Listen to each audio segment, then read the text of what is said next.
Recently released paperwork indicates that 570 R-vee industry workers will be laid off in late June. For context, R-vee, Heartland, and Cruise R-vee are all affiliated with Thor Industries. Some of the biggest names in the RV world just collided with a financial wall.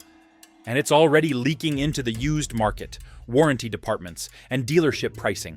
Values are sliding, repair delays are stacking up, and rigs that once felt safe on a balance sheet are now raising eyebrows with lenders and trade-in desks. This affects loan equity, resale timing, and the next purchase decision you'll make. The only advantage right now belongs to people who see what's unfolding early. So let's break down what's actually happening and what it could cost or save you, Jayco.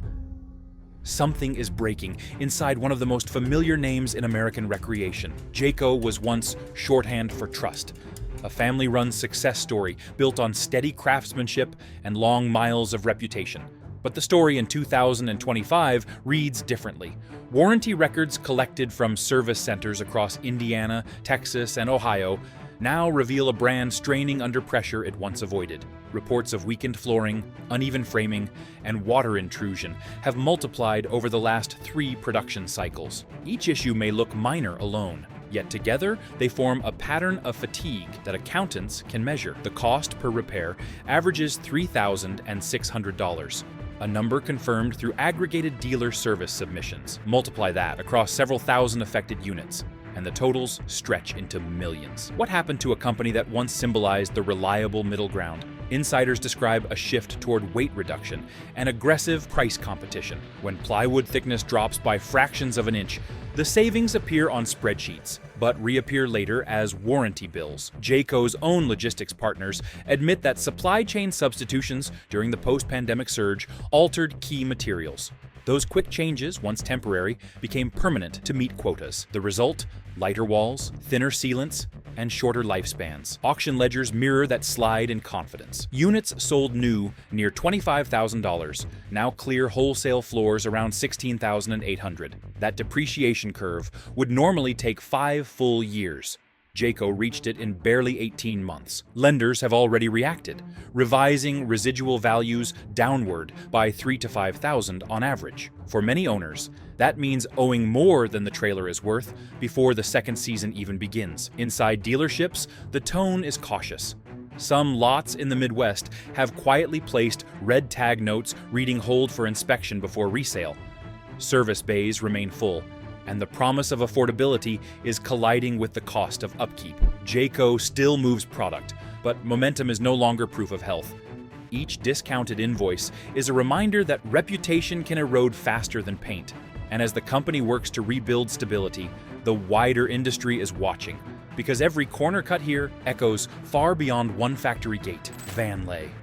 Founded under the same family vision that built Tiffin's reputation, it promised small batch craftsmanship with the heart of an independent builder. For a few strong years, that idea worked. Buyers walked into showrooms expecting hand-fitted cabinetry, heavier frames, and a personal connection to the people who built their home on wheels. Then, in the summer of 2023, the line went silent. Phones stopped ringing at the Red Bay facility, warranty portals returned blank screens, and a generation of loyal owners suddenly found themselves holding keys to an orphaned brand. The official explanation cited market consolidation, yet the numbers tell a harder truth. By mid-year, production output had fallen below 150 active employees from over 500 just 12 months earlier. Supplier costs climbed 19%, while overall demand for luxury fifth wheels dropped nearly 1/3. That squeeze turned profitability into a negative ledger within 1 quarter. Management faced a choice between bleeding capital or closing the doors entirely. The shutdown arrived faster than dealers expected, leaving more than 700 unresolved warranty files transferred to third-party adjusters who could not source matching parts. Auction data confirms what the balance sheets implied. Units, once retailing near $128,000, are now clearing wholesale markets around $72,600. That is a value collapse of roughly 43% in under 2 years. For owners, repair delays stretch into seasons. Technicians must now locate compatible trim and hardware. through liquidation warehouses or salvage auctions. Even simple maintenance requires improvisation. Inside the broader industry, Vanleigh's fall stands as a cautionary tale. Quality alone does not survive when infrastructure disappears. The craftsmanship remained admired, but without a support network, admiration does not pay invoices. Dealers still praise the finish work, even as they mark remaining inventory as final stock. Every time a Vanleigh crosses the auction floor, it signals both excellence lost and a market too unstable to sustain its best ideas. The lesson is simple. In a race for volume, boutique precision is the first casualty. If this breakdown is helping you see what's really happening behind the headlines, take a second to like this video and subscribe. Every week, new verified data comes out, and staying informed now could save you thousands later. Forest River. Every large manufacturer eventually faces the weight of its own size, and Forest River is now carrying that burden in full. For nearly a decade, the brand's wide catalog dominated dealership rows from coast to coast. Affordability, availability, and sheer scale made it a favorite among families searching for dependable comfort. But by late 2022, cracks began to show beneath that success. Service bulletins revealed recurring failures in roof seams and wall laminations, problems that multiplied as production speeds increased. The company's internal document, coded as FRB23112, listed adhesive anomalies on more than 270 units built in Plant 102, forcing inspectors to revisit trailers already shipped to retailers. Dealers soon reported what those memos predicted. Moisture seeped through newly sealed joints, producing early mildew odors and interior sag within months of purchase. Warranty logs show repeat reseal claims averaging $4,200 per repair. Across several regions, those claims cut directly into dealer margins, pushing some stores to reclassify new arrivals as wholesale-only inventory. Retail pricing that once held around $38,000 now hovers closer to $28,000, and change on auction floors. That $10,000 gap in one selling season represents more than depreciation. It signals lost confidence. Forest River's leadership blamed supply disruptions and labor shortages, yet insiders describe a deeper cause: relentless output quotas. At peak capacity, sister plants produced nearly 1,200 units per week. Adhesive cure times shortened and final inspections thinned. The result was predictable quantity over quality, volume over verification. Customers noticed. Online resale listings spiked, and lenders adjusted residual values downward by roughly 20%. Still, within the company's vast lineup, loyal dealers remain hopeful.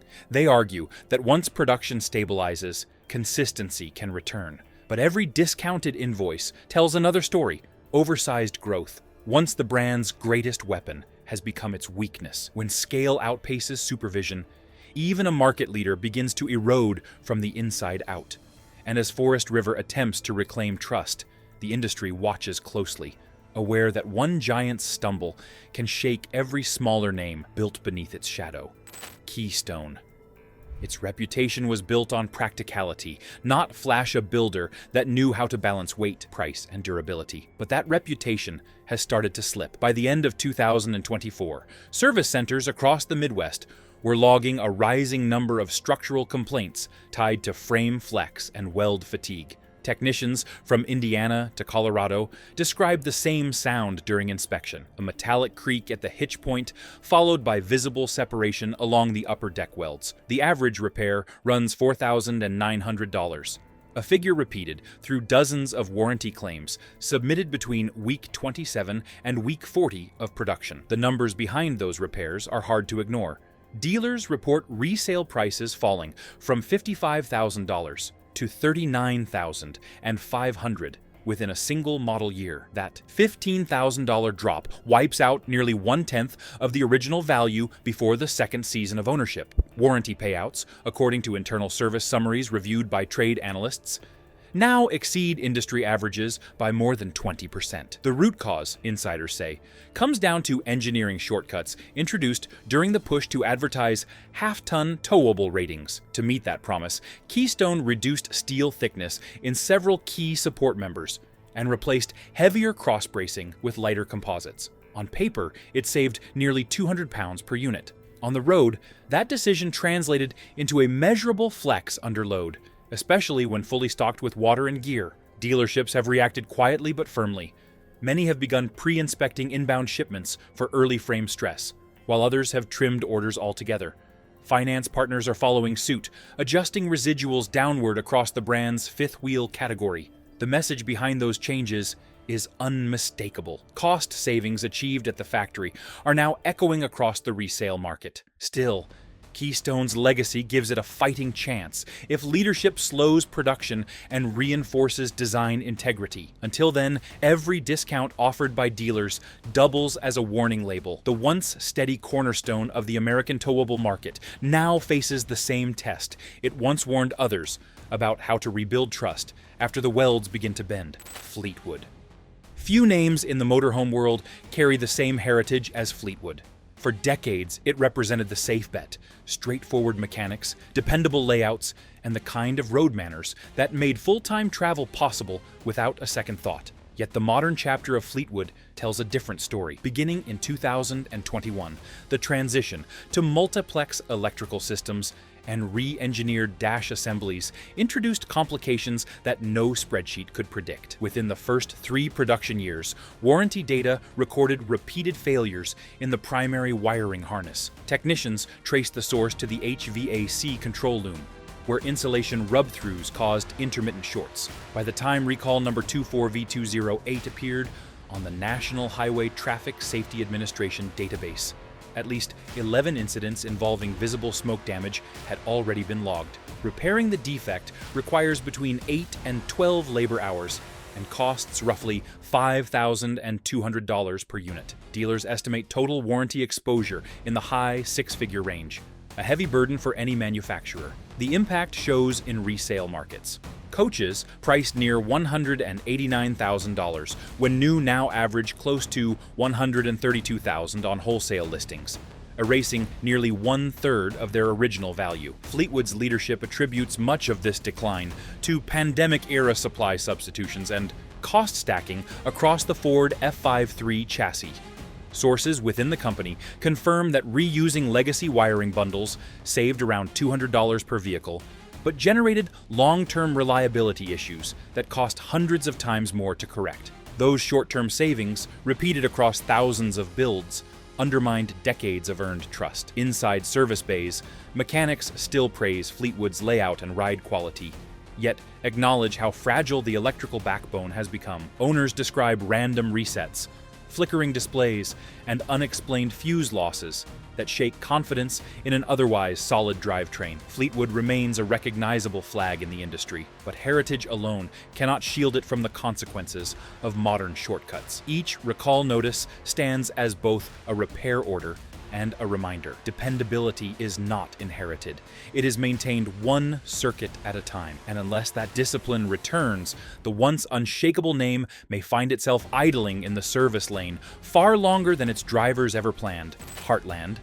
The brand built its reputation on accessibility, solid value, family-first design, and the idea that a quality trailer should not demand a luxury paycheck. For years, that formula worked. Production expanded through Indiana's Elkhart County, and dealers across the Midwest could not keep inventory on the lot. Then, somewhere between growth and compromise, the balance tipped. By late 2021, warranty reports began flagging a surge in structural failures. What started as isolated delamination cases turned into a documented pattern of wall separation and roof flex across multiple production lines. Technical Bulletin HSB 21067 spelled out the cause in plain terms. The bonding adhesive used in humid climate assembly was curing too quickly, producing shallow adhesion between fiberglass layers.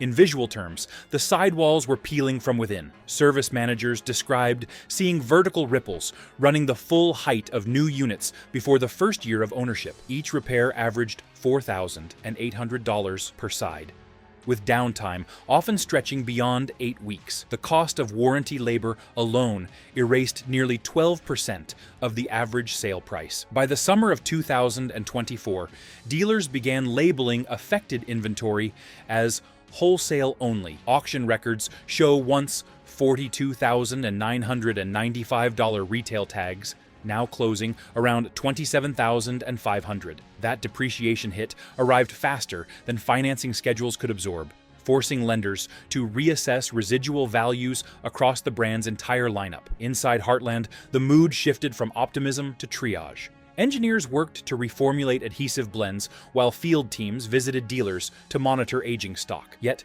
for every fix issued, another round of repairs returned from the field. Technicians cite overexpansion, too. In many units, not enough quality oversight. The focus on production quotas undermined the very dependability that had built the company's following. Heartland remains part of a much larger corporate network, giving it resources smaller builders could only dream of. But those resources mean little if trust erodes faster than warranty funds can patch it. The truth is visible in plain daylight. The seams between growth and overreach are now showing. If you want to stay ahead of the next major market shift, make sure you're subscribed.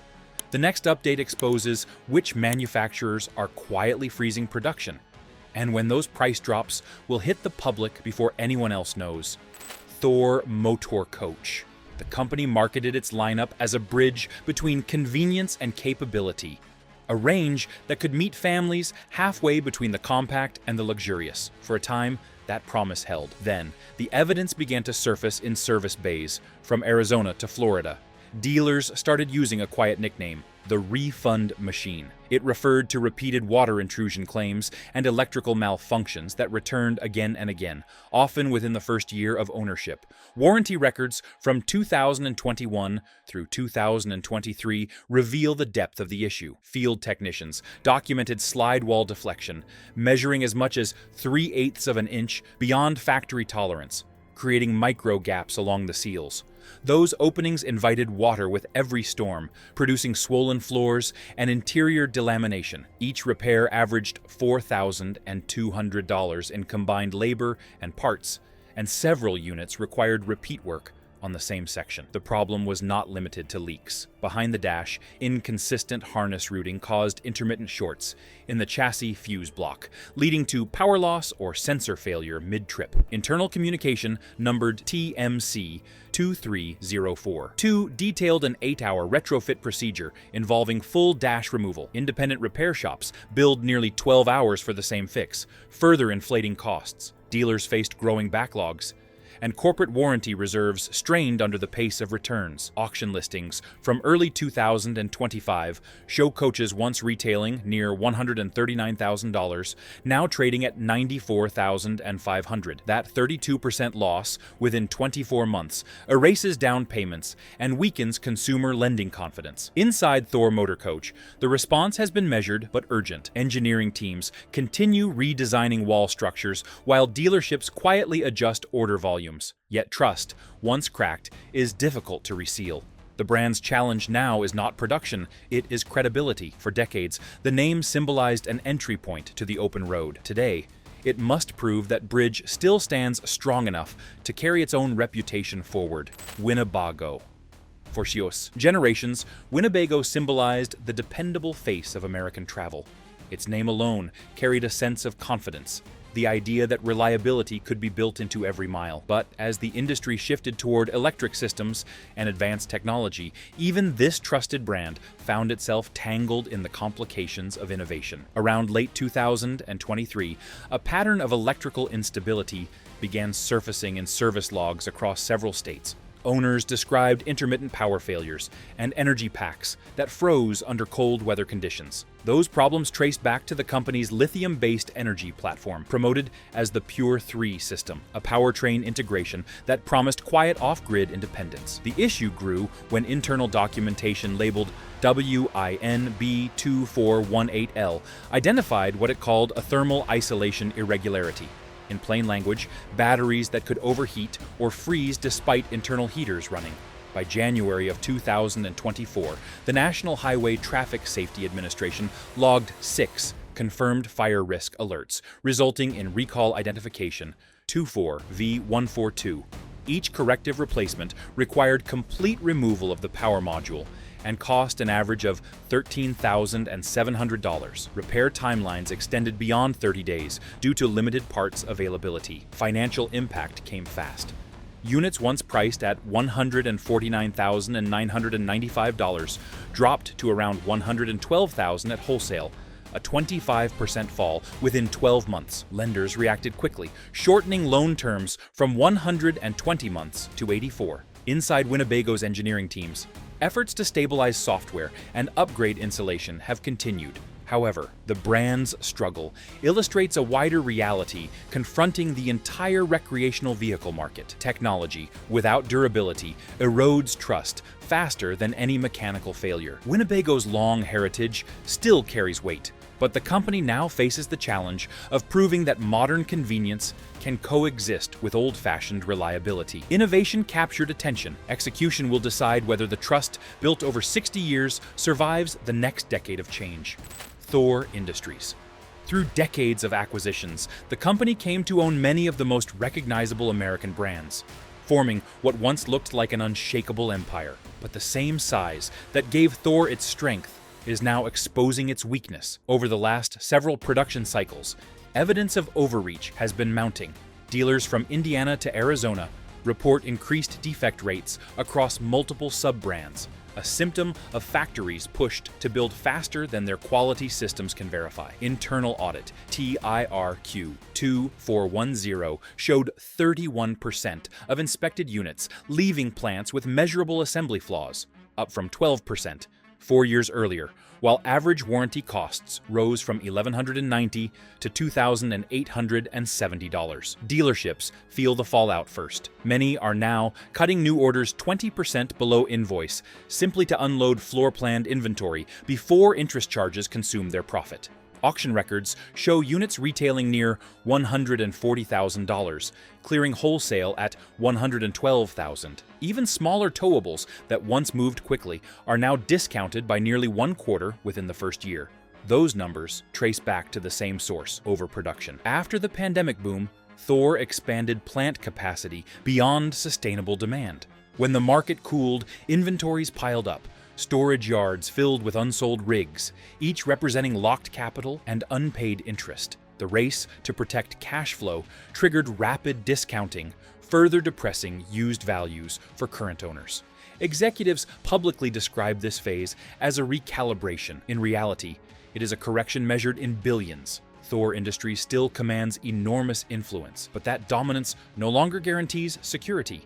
The company that once symbolized growth now stands as the caution sign for an entire industry, proof that expansion without balance eventually bends under its own weight. So that's the reality behind the numbers. This market is shifting fast, and the people who pay attention now are the ones who win later. If this breakdown helped you, hit the like button so more RV owners actually see it. Drop a comment and tell me what you're seeing in your area. Are prices tanking, or is inventory still moving? And if you want to stay ahead of what's coming next, subscribe and turn on notifications. The next update could save you thousands.